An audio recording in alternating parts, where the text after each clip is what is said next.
Hi guys, I'm here from Stade Japoma in Douala, bringing you all the reaction as Algeria's Africa Cup of Nations tournament comes to a miserable end. Welcome, thank you for joining me here at the Stade Japoma in Douala. We have got a lot to talk about once again. Another day of high-octane drama. This has been an Africa Cup of Nations group stage that has been full of storylines, full of talking points. You're trying to find the biggest one, and where do you start? Is it Aubameyang? Is it the referees, the good and the bad? Is it Ghana? Is it even Nigeria's Super Eagles? All of the talking points of this African Cup of Nations, and there have been a lot. There have already been a lot. We're only 11 days in, and already we've got so many things to discuss. But of all those talking points, I don't think there are many. There are very few that are going to rival Algeria, the reigning champions, getting dumped out in the first round by the Elephants of the Ivory Coast.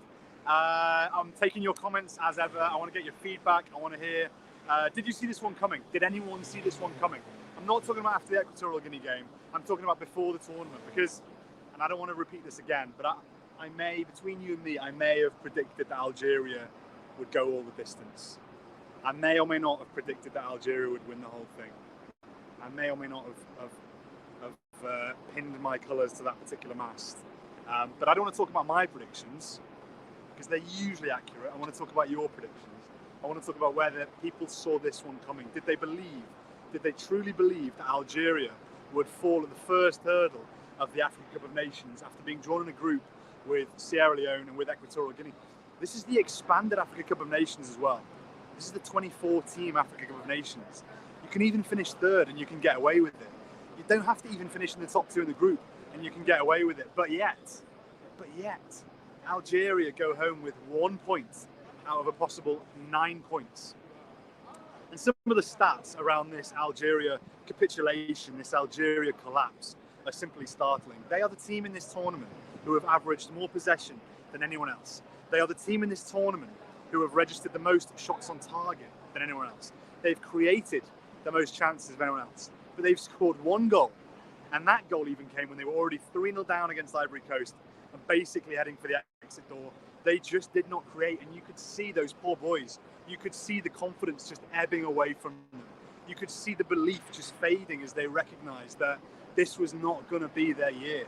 There was not going to be any miracle comeback, any fairy tale bounce back after the hardship they'd encountered in those first two matches against Equatorial Guinea, against Sierra Leone, and then during that first half obliteration, the first hour, in fact, obliteration by the Ivory Coast.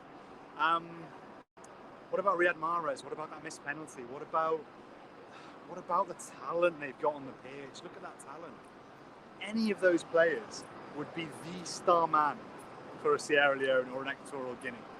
Any of Mahrez, obviously, Feghouli, Brahimi, Slimani, Youssef Belaili, Ismail Benacer of AC Milan. Any of these guys, you stick them in the Equatorial Guinea team or you stick them in the Sierra Leone team, they are the star man. Algeria had a galaxy of stars there. They had Baghdad Bouneja, the scorer of the winning goal in the final in 2019. They had Islam Slimani, the all-time Algerian top scorer, and they couldn't score in over 2.5 matches. What has happened? What's gone wrong? I want to hear your feedback. I want to hear your opinions. Sek Aymen, Algeria is 100% cursed. Is it Algeria that's cursed, or is it perhaps Africa's reigning champions? Because you look at the track record of the title holders in this tournament and things have not gone well. I mean, you look at Egypt 2010, failed to qualify in 2012.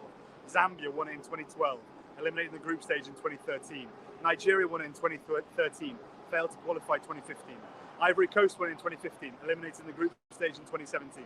Cameroon won it in 2017, eliminated in the round of 16 in 2019. Algeria won it in 2019, and look what has happened to them. Algeria cursed, reigning African champions cursed. Damian Mikal, that is football for you. Hard to agree with that one. Damien, that truly is football in all its glory, in all its misery, in all its heartbreak. Behind me, you can see the VIP entrance here at the Stade Japoma in Douala. Some of the VIPs who have been attending the Mali-Mauritania game, myself included, now leaving the stadium and enjoying the Douala air. I'd love to say it was fresh air. It's not. It's very muggy, heavy, wet air, but pleasure to be here nonetheless. Chef Well, one of our most valued contributors here. Really sad moment for Algeria. They're out, but they're still the best. And we'll prove that in the World Cup playoffs. Afcon is full of havoc and exciting moments. This competition has drawn attention from all over the world. Great competition. Hashtag Goal Africa. Chef Well, it's hard to disagree with anything you've said there, apart from maybe that Algeria are the best. In some categories, they certainly are, but in other categories, they proved themselves to be limited here. They didn't have the potency. They didn't have the cutting edge. They weren't able to finish things off. Ivory Coast have scored 5 goals and could have even scored 6 goals across 2 games. Algeria got 1 across 3 matches. There was no cutting edge there. The build-up was slow. We've seen teams with more zip, with more energy. Look at Nigeria. Look at the Super Eagles. Look at our beloved Super Eagles. But yet there was none of that with Algeria's finesse. It was completely absent. The rest of it, certainly, I wouldn't want to face Algeria in the playoffs. I think they're going to be a wounded animal. They're going to be ready to bounce back, and there's real talent there. There's some old heads. There's aging legs. I did mention that before, but there is certainly talent there. And I agree with you about the competition drawing attention from right over the world. People are talking about the African Cup of Nations. They're talking about Ghana. They're talking about Algeria. They're talking about the bad. They're talking about Aubameyang. They're talking about Gianni Sikazwe. But they're also talking about the good. They're talking about my beloved Salima, the Rwandan referee, Mukasanya, who was the first woman to referee a match in the African Cup of Nations. They're talking about some of the talent, some of the underdog stories. They're talking about Sierra Leone. They're talking about who are now eliminated, but they put up a good fight. We're talking about the Comoros. We're talking about some great stories, and it's a shame that Algeria are no longer part of the Jamboree. Tebo, I'm surprised too. I'm having my predictions going good so far. Nigeria are winning the Afcon. Hard to disagree with that. And listen, tell you what, it's great news for Nigeria that Algeria are out of this tournament. Because if you're Nigeria and you're preparing to see who you're going to face somewhere down along the line, and you're ending up facing an Equatorial Guinea, or a Mauritania, or a Tunisia, not Tunisia, or a Gambia. No disrespect for those sides, but they don't have the fear factor yet of an Algeria. I think Nigeria will be very boosted. Can't get complacent, boys. Can't get complacent. But Nigeria can be very confident that with 2 of the big boys, the alleged big boys in Ghana's case, taken out of the mix, their chances of going home with the big one are increasing by the day. But Neymar, we always appreciate your contributions. It's not shocking for me, he claims. Failing to defeat Equatorial Guinea and Sierra Leone, and you expect something much from them against Ivory Coast.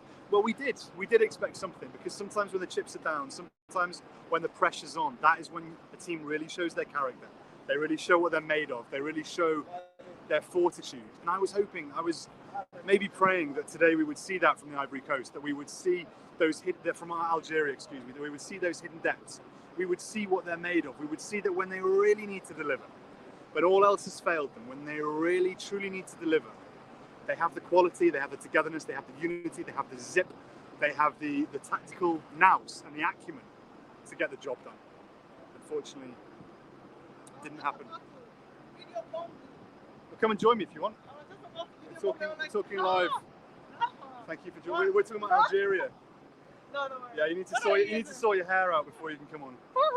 What are you using? What? You've got to come in the screen if you want. I'm sure my readers will appreciate you. Sort your hair out first. Sorry about this. There are some Ghanaians left in the tournament, and they are very rude, unfortunately. Interrupting. Merci, Juliette. Sorry about that. What I told you about Ghanaians. Lovely people. Sometimes a little bit like to interrupt. Algeria, they created a lot of chances in the first half and the second game, but I guess they were unlucky. Yeah, it's a fair point.